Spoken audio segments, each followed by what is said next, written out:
Pam Hoffman, Everyday Spacer. I'm Jeff Miller, CME Computer and IT Solutions. At Everyday Spacer, we show regular folks how to personally and directly participate in space exploration, science, and astronomy. We're here on Friday nights at 9 p.m. Pacific Time, 12 midnight Eastern Time, and 3 p.m. on Saturday in Queensland, Australia. We're broadcasting live from Thousand Oaks, California. Thank you so much for being here. Well, Apparently we have a snafu. Yep. Because Isaac Arthur, we spoke to him on Monday, I think it was, and he said he would be here. Of course, it is midnight where he is, and he has 3 children. Anything could happen. You know this. Right. You live it, I'm sure. Yeah. So I was going to bypass cybersecurity just to give more time to our guest, but I'm going to... Oh, hi, Janie. Hey, Janie. Welcome. Thanks for being here. But I'm going to do a bit of cybersecurity just to give him a chance to show up just in case things If he happen. joins us, if he can, and I've sent some emails. I don't have a way to call him or anything, so yep. If he joins us, we will Hi, Scott. bring him on. And if he doesn't, we'll continue to invite him to come. Because, I found his universe that uses the Rubin telescope. So if he doesn't show up before then, well, everyone gets to find out how good that it's an adventure we go on together. Because, I just found it. I haven't actually even really looked at it. So it's sort of a punt in case we need to. Hey, Naomi. Hi, Naomi. Hey, welcome. Hey, Dawn. Hey, Dawn. In case you didn't hear, we talked to Isaac. He was supposed to be here today, and it's midnight. He's got 3 kids. He has a wife. Things happen. We don't know. Oh, hey, that's Roger. Hey, Roger. Yep. Hey, Chris. That's your son's name, right? Yeah. So we will continue to ask him to be on the show, and I think he'll be eventually. He was willing to be here tonight. Just maybe something happened, or sleep happened. Yeah. Hey, Cliff. Hey, Cliff. You got a new bike? I saw that new bike. What a bike. Yeah. Hey, Naomi. Oh, I did. Jeff and Spacers. Yeah, that's okay. We get you. All right, and Cliff, in case you missed it, Isaac was supposed to be here, and of course it's midnight there. He has 3 kids. We don't know what's going on. We haven't heard. I have no way to call him. I have sent several email messages to try and see what's going on. Yep. But we'll continue to invite him. I think next we make sure we have phone numbers for guests. Yeah, I do think about that, but it hasn't happened yet. Yeah. So, okay, so some cybersecurity. Am I sharing? Yes, please. Let's share. There it is. Nothing. Hey, wait, why? Okay, I'm hitting the button. What's going on? There we go. There it is. Well, that's weird. Okay. So, nothing really new except that there's a scam out, and it's not necessarily cybersecurity, where criminal are altering photos found on social media or other publicly available sites to use as fake proof-of-life photos in virtual kidnappings for ransom scams. Goodness. The criminal actors pose as kidnappers and provide seemingly real photos or videos of victims along with demands for ransom payments. Oh, man, with AI now, they can do all kinds of stuff. Right, yeah. And see, this is the true threat of AI. AI isn't going to Skynet. AI doesn't have the agency to do that. It doesn't. No. It doesn't want anything. In fact, it doesn't remember from one second to the other. I don't even think it's kind of there until you ask it something. Right, yeah. That's what I understand. Yeah, it's not contemplating anything. It's answering questions whenever you answer a question. There are people who have said that, but this and... Okay, maybe, but probably not. Yeah, so just so you know, it's happening enough that they're putting they're putting a notice about it. Tips to protect yourself. When posting missing person information online, be mindful that scammers may contact you with fake information regarding your loved one. Avoid providing personal information to strangers while traveling.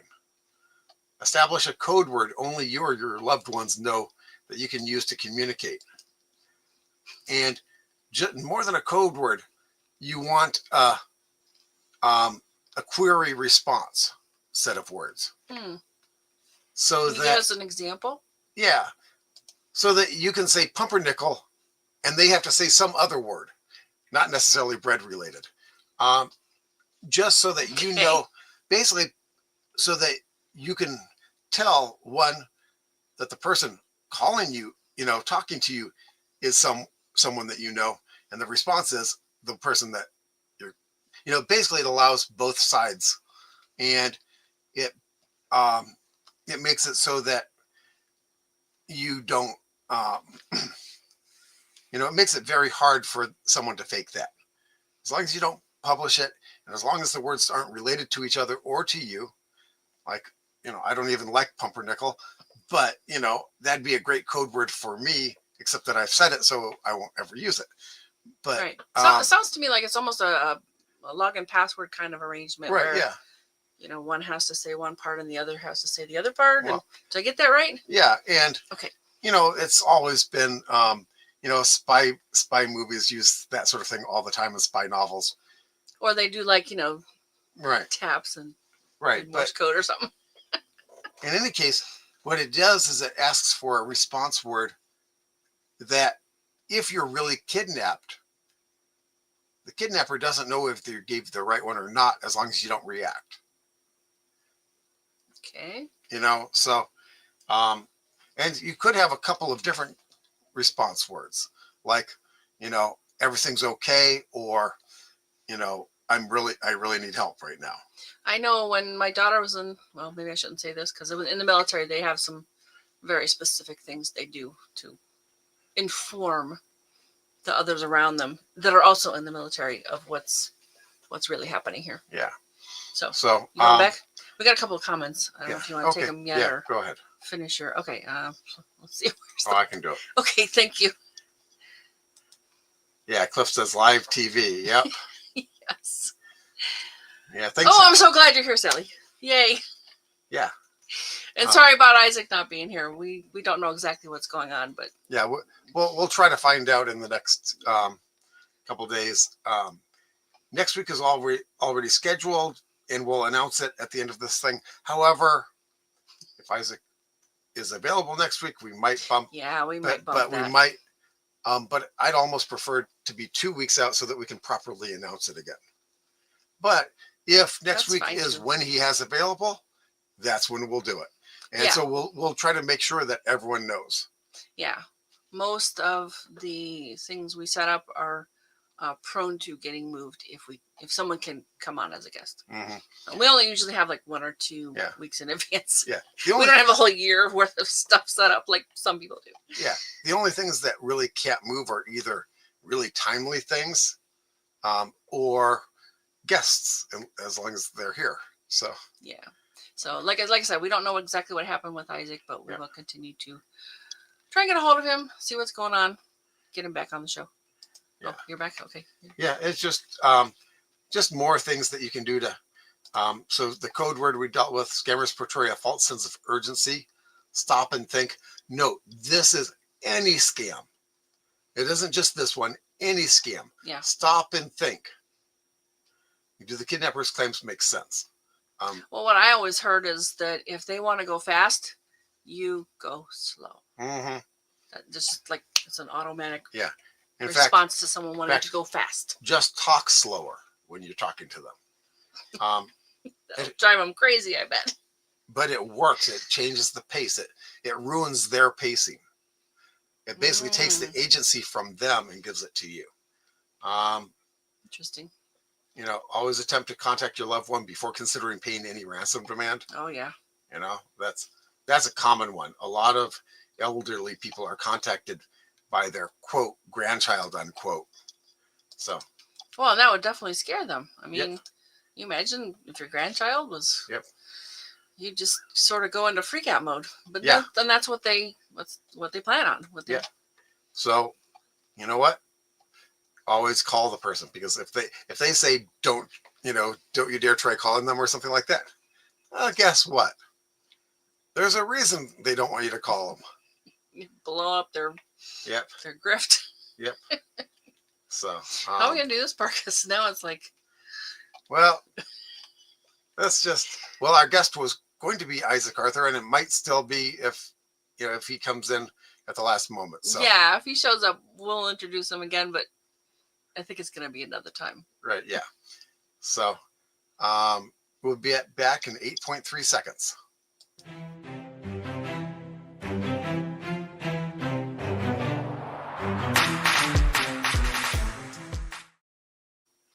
There's a link to that book in the description. If you want a signed copy of the book, write Pam at everydayspacer.com for details. And now, without further ado. Oh, I'm sharing again, right? Yeah, Okay. I found Rubin difference detectives on Zooniverse. Like just a few minutes ago. Yeah. Basically, it was 5-2, and we still hadn't heard from him, Isaac. So Scramble. So I found something. Basically, the first thing I found. So I don't know if it's good. I don't know what it's about. We get to find out together. Your mission, should you choose to accept it. Yeah. Stick around and find out. So sounds interesting.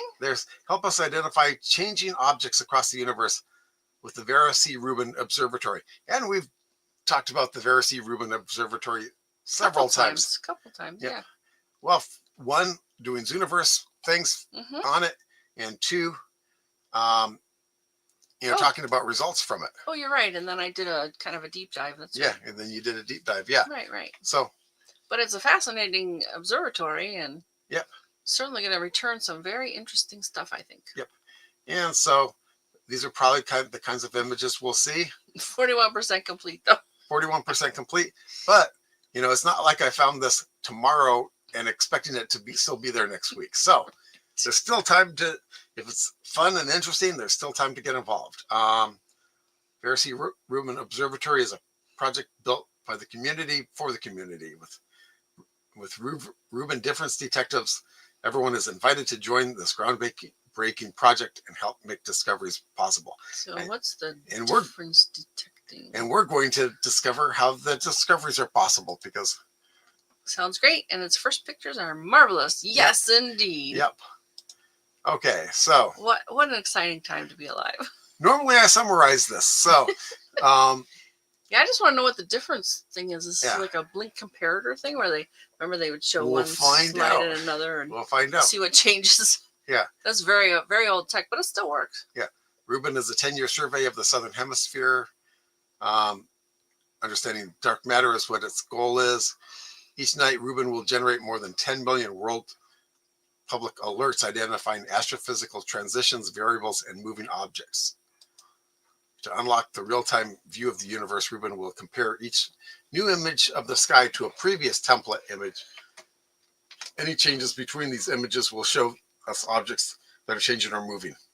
So kind of as a... So instead of looking for something specific, it's just in general, is there something to look at here? Okay. I think that's what they're... now, do you think they can have two things? Well, it looks like 3 slides in those particular... Yeah, they might do a movie style, like blink comparator style. But so like one after the other. Yeah. Boom, boom, boom, boom. Yeah, boom. we'll take a look. So learn more. This is the about. One observatory boundless discoveries. Well, we've already had 2 different projects based off of it. Yeah, probably more. I just don't remember anymore. And I can't imagine them stopping at 10 years. I mean, right, it's bound to go on, right? Right, yeah.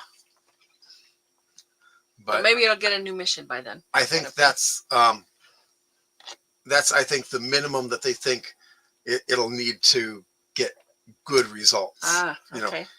Full sky survey multiple times over the course of 10 years would show, now could they do it over the course of 100 years? Sure. Won't do us any good, but it'll still be good data for someone. Yeah, good science. All right. Yep. Of course, in 100 years, people will look at the results and go, how did anyone use this? But so talks about the observatory. Oh, and I'll put a link to this eventually in the comments. Alerts pipeline. This is how do the alerts work? But we're not looking in the right place at the right time. That's something, is that maybe, but I'm gonna look to see if this is trying to get the changes as soon as possible. Therefore, it gives people scientists time to look in that area. Um, Okay. Again, I'm going through this faster than I normally do, simply because this isn't necessarily the fun part. This is just the Rubin pipeline is expected to generate 10 million alerts each night, and that is more data than any person or small team can handle. Your task is to look at a subset of our data and tell us what you see. Your contribution will be instrumental in fine-tuning the image processing pipelines to be deployed by the project team. So again, Wow. AI training. We're training the AI bot to spot, because quite frankly, at 10 million detections a night, even Zooniverse projects, it can't handle that.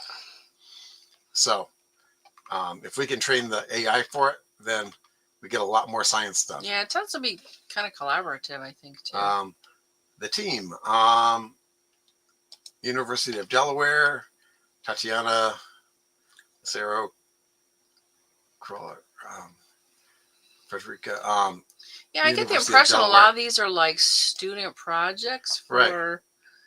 I don't know if it's to finish their degree or what. Oh, Cliff says, Yeah. like a blink comparator. Yeah, essentially. That's what we're thinking so far. We're Right, yeah. not quite into it yet, but yeah. Yeah, I would imagine that since it's producing so much data, that there's a whole bunch of students out there and a whole bunch of, even professors out there going, what can we find from this data? And a whole bunch of regular folks too, helping them out. Yep.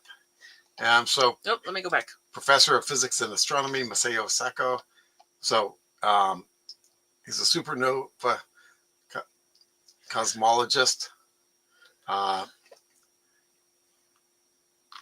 One of these days we should get a cosmetologist on here. Yes. Just to watch the look on her face as she is totally baffled about what we're talking about. What? Roger says that method of finding an object by the difference is the same one that Clyde Tombaugh, yes, used in his 9th planet hunt, in which he ultimately found Pluto. Yep. Rubin equipment is far more advanced. Yes. Actually, they were glass plates that were photographically produced. And so, yeah, he would sit there and look at one and the other. Well, that's how they also found a bunch of asteroids, too.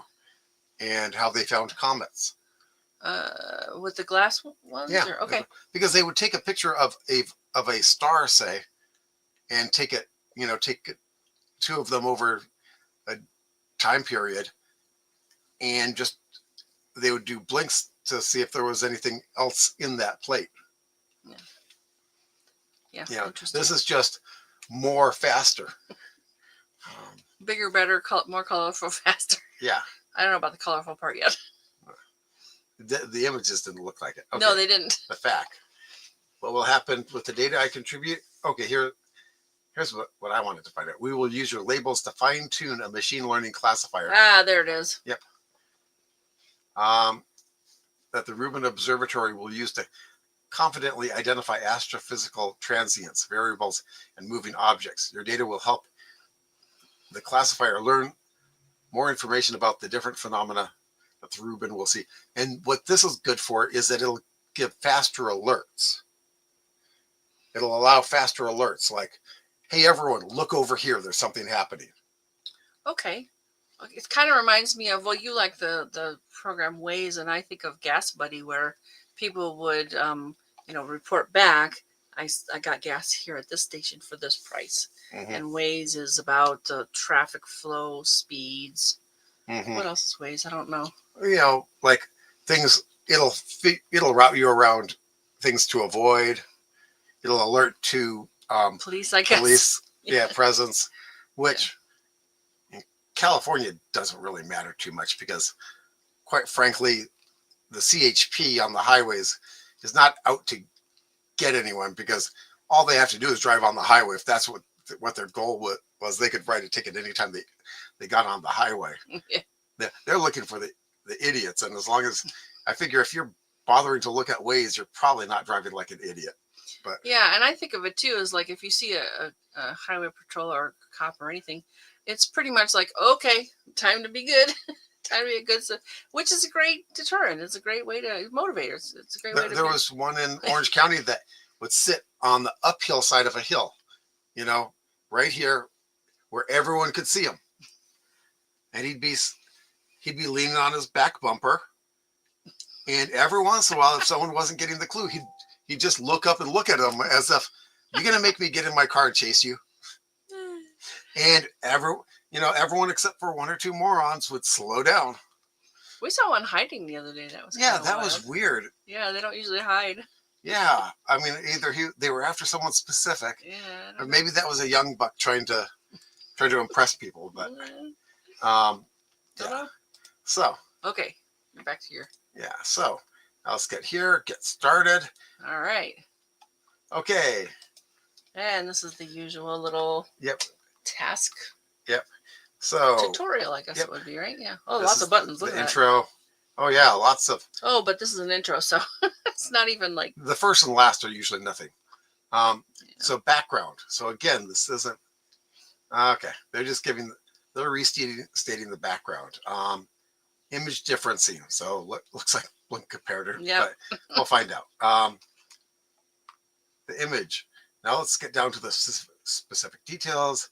You'll be presented with 3 types of images: template, science, and difference. Okay. Interesting. Each image will be of the size 51 by 51 pixels.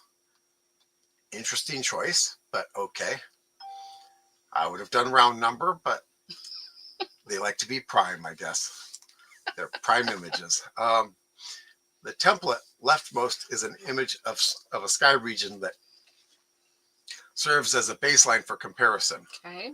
Next is the science. Middle is an image where a change in brightness has been detected, a possible changing or moving object. By design, the template is typically a better quality image than the science. Than the science one? Yeah, we're looking at the science one. Well, the template's on the left. Oh, the template. Okay, the left is supposed to be a better quality image than the science one. So you should not be surprised if it is sharper or has a higher contrast. Interesting. Finally, the difference rightmost is an image created by subtracting the template image from the science image. Oh, okay. So difference, not okay. Right. Difference as in one minus the other. Mm-hmm. Got it. Okay.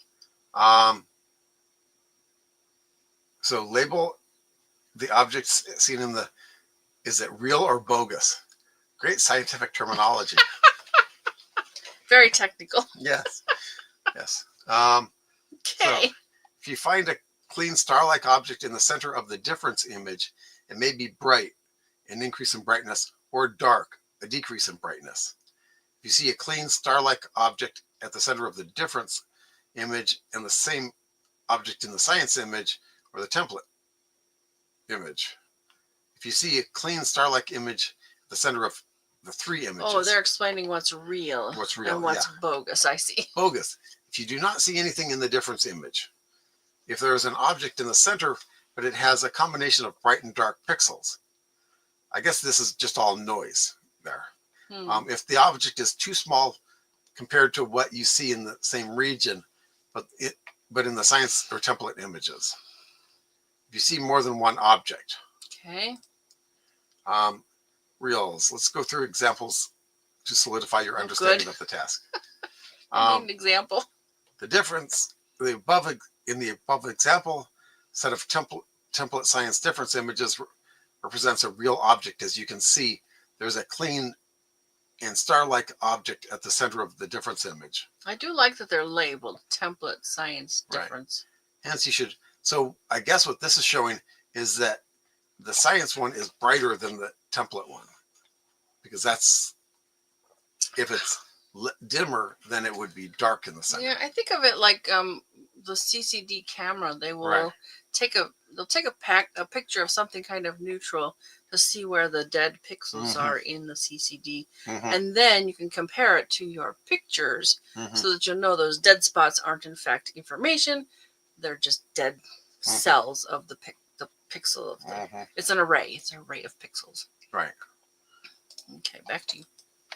Okay, another real. Ah, interesting. Let's see the It example. looks totally different. Well, this one is looks like it's dimming. The science one is dimmer than the template, so it shows up as darker.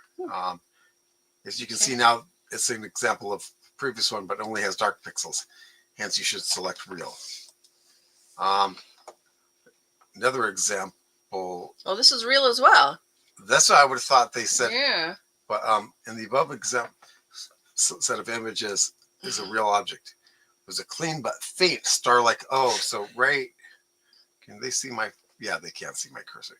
So right there, there's a faint, very faint, brighter patch. Okay, that's gonna be fun. Yeah, and I think they alluded to it in the previous what you showed, that a number of people are going to be reviewing these and selecting a choice. Yeah. So it's not something to be overly concerned about. Do your best. I would imagine that if there's one or two false hits on something, they'll just go, that's a false hit. If it's like even close to even between false or real, that probably triggers them to look at it to see, to see how they can improve their collection. Well, and the scientists are going to have a better idea of what it is than we do, I suppose. Right, yeah. So that's another bogus. Interesting. Was the previous one? I thought the previous one was real.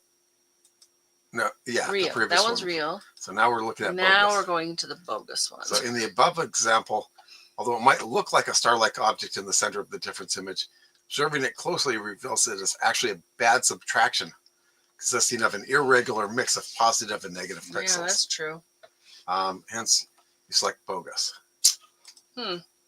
Also, there seems to be something in the center of the difference image. The detection is too small compared to. Okay, so I guess this is the bright patch, but this is.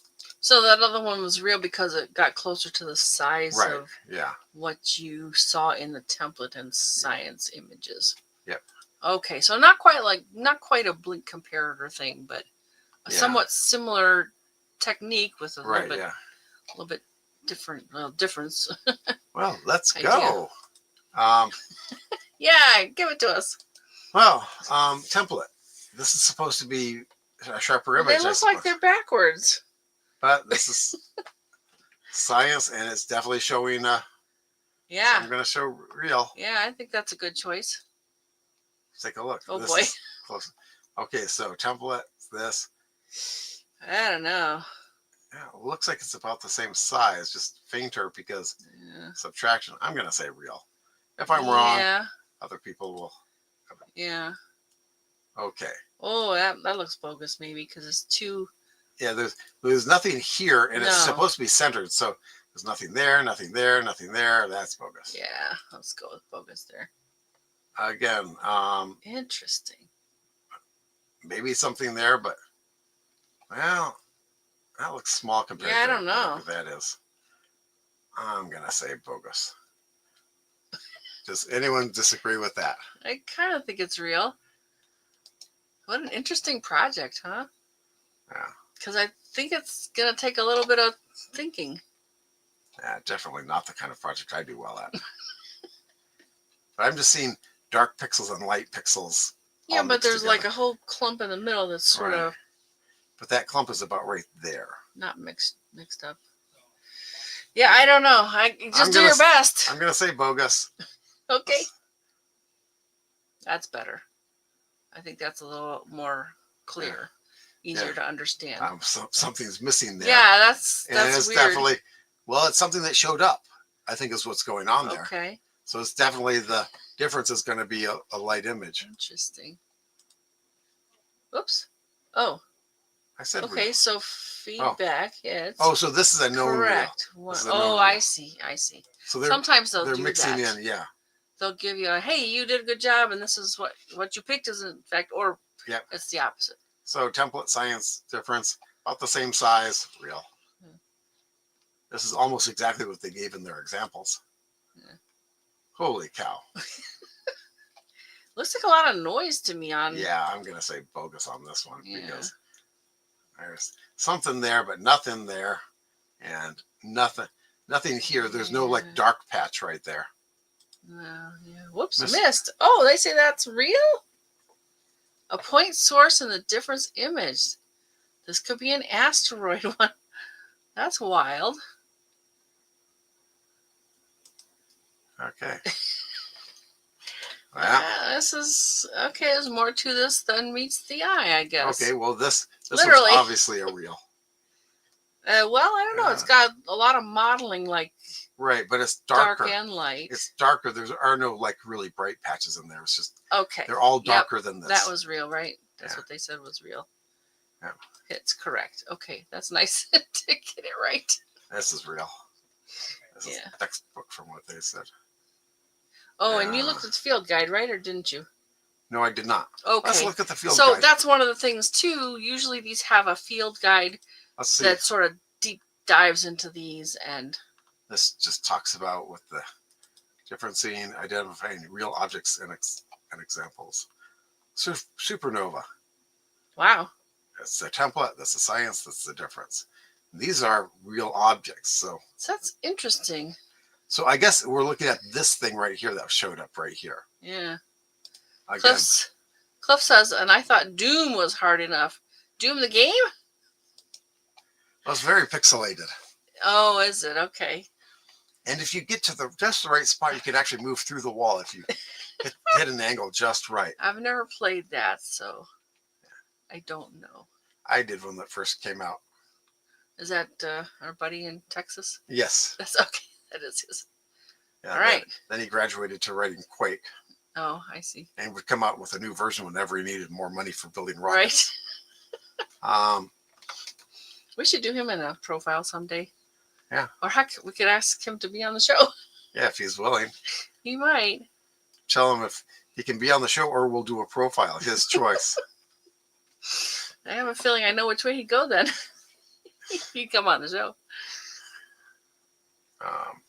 So is this, what is this showing? These are all reels. Okay. So, and they're actually telling you what it is. This is a transient. Star. Yeah, this is a transient. Huh. Interesting. Yeah. So these were supernovas. Mm-hmm. This is a transient. This is a variable star. We saw one of these already, where it's there. It's on all three because it's just changing brightness. And this is, again, much grainier transient star. And this is transient. This is a changing brightness in the other direction. This variable. Asteroids are comets. You know, not much there, something there, something there. Nothing there, something there, something there. I'm feeling a little more confused than I was.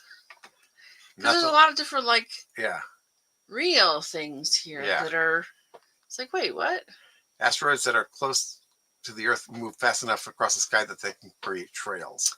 Ah, but you don't see any of the template. That's weird. Yeah. Well, because it wasn't there the first time, maybe. Yes, okay, I get that. More examples of real objects. That looks a lot like that one that we thought was... Yeah. Well, is it? I don't know. Here, and the smudgy area right there. Okay, so this is a asteroid or comet. Okay. There and there. This is the thing that shows up in it. Right there. Wow. Okay. Yeah, are you getting any clarity from reading this? Bogus detections. Let's see. Fake stuff. Okay, that's from their first example. That's another example of essentially the same thing. Subtraction errors. Okay. Yeah. Dipoles, small offsets between the template and science images can create dipoles, which have positive pixels on one side and negative pixels on the other. Okay. Instrument artifacts, unmasked imperfections in the telescope's detectors, electronic noise, or issues with transients. So this is, again, light and dark. This is, this is something passed over. An artifact, yeah. Yeah. And, you can see the fuzzy area right here. The smudgy area. Cosmic rays. These are all bogus, ones, yeah. So These are cosmic rays. This is just stuff because essentially you can't tell if anything was here or not. I guess. Well, it certainly comes out in the difference as being Right. nothing. Diffraction spikes and optical glare. I guess these are coming from off screen from a brighter object. Noise. Detection threshold can result in. They all look like noise. Yeah. And that one. Satellites or aircraft. That's a streak across the entire frame. Combinations of positive and negative pixels. Examine the surroundings. Bogus detections can often occur near bright stars or at the edges of images due to imperfect subtraction or instrumental artifacts. The detection is close enough to a very bright star at the edge of an image, it might be spurious. Look at the size of the different image source. Cosmic rays hitting the detector can cause spikes in the image that can be mistaken for transients. These typically appear as a single pixel event, narrow and irregular streaks. Boy, I can sure see there being a lot of discrepancies between people for whether these are real or bogus in some cases. So I guess it's sort of a filtering process where they will delve into them more if there's too many different answers, I suppose. Okay. Does that make sense to you? Yeah. So I think we've looked at that enough. And if you want to do that project, Isaac. Spend a little time with it. See what you can see. Well, and I can help entertain you. I thought of something really interesting. I want a Hawaiian shirt that has Hello Kitty all over it. Oh boy. That way it could be a Hawaiian shirt. Okay, yeah. There you go. We're going to go over and do something over here. See, that's what you get when the guest doesn't show. I'm going to preserve some of my questions, though, because I still want to know. Yeah. All right, I'm going to go ahead with this part, some stellar events this week, and we're talking about December 5th through December 12th. December 5th, the moon rides high. December 7th, Jupiter and the moon are in conjunction. In fact, Jupiter is 3.7 degrees south of the moon, and Mercury is at its greatest western elongation. It's 21 degrees. That's pretty high for Mercury. And so it's west of the sun. As the sun rises, the Mercury is going to beat it to that. So it's going to be in the east. You look for it in the east when it's the greatest western elongation, and vice versa. So Pollux is 2.9 degrees north of the moon. That's the same day, December 10th. Neptune appears stationary. And Regulus is 0.8 degrees south of the moon, which seems like it's an occultation to me, but they did not have that in. I think basically they only say if it's an occultation in North America because that's where the source is. That's my guess. I don't know. We don't quite know exactly where. Maybe somewhere in that calendar they have some information. We should probably look it over and see what we can see. And the next globe at night starts on the 10th. This it's a project that runs from the 10th to the 19th. And what you do is you go out and look for target objects. In the north, it's going to be Perseus. In the south, it's Orion. And basically go to the app on the phone or on your computer and compare. You want to see what it is that's out there in the night sky and find the same kind of general image and report back to them. They're trying to find out about light pollution, and I guess this is a pretty important project, which everyone can participate anywhere in the world. And I noticed that the 2026 dates are already on the site. That doesn't always happen. Sometimes there's a bit of a delay. So yeah, you've got a whole year set up for projects. December 11th is the last quarter moon, and the moon is at descending node. December 12th, the moon is on the equator, and it's the Friday night show. We had an audience request. We actually got several lately, and we really appreciate that. So stick around a second. We're going to talk about that request and what we're going to do, because you want to find us on Fridays at 9 p.m. Pacific time on the Everyday Spacer Facebook page sometimes, and the Everyday Spacer YouTube channel. Both Facebook pages failed tonight again. What the heck? But YouTube is very consistent. Yes, thank goodness. What inspires you the most for the coming week? Over to you. If you or someone you know has done something interesting involving space exploration, science, or astronomy, we'd love to share our live. Join us again next Friday, December 12th. Sally sent a video about viewing aurora, and Pam will delve into that and come back next week and let us know what it's all about. Yeah, it sounds pretty interesting. I've seen part of it already, Sally, and I will go ahead and yeah, that's right, Daniel.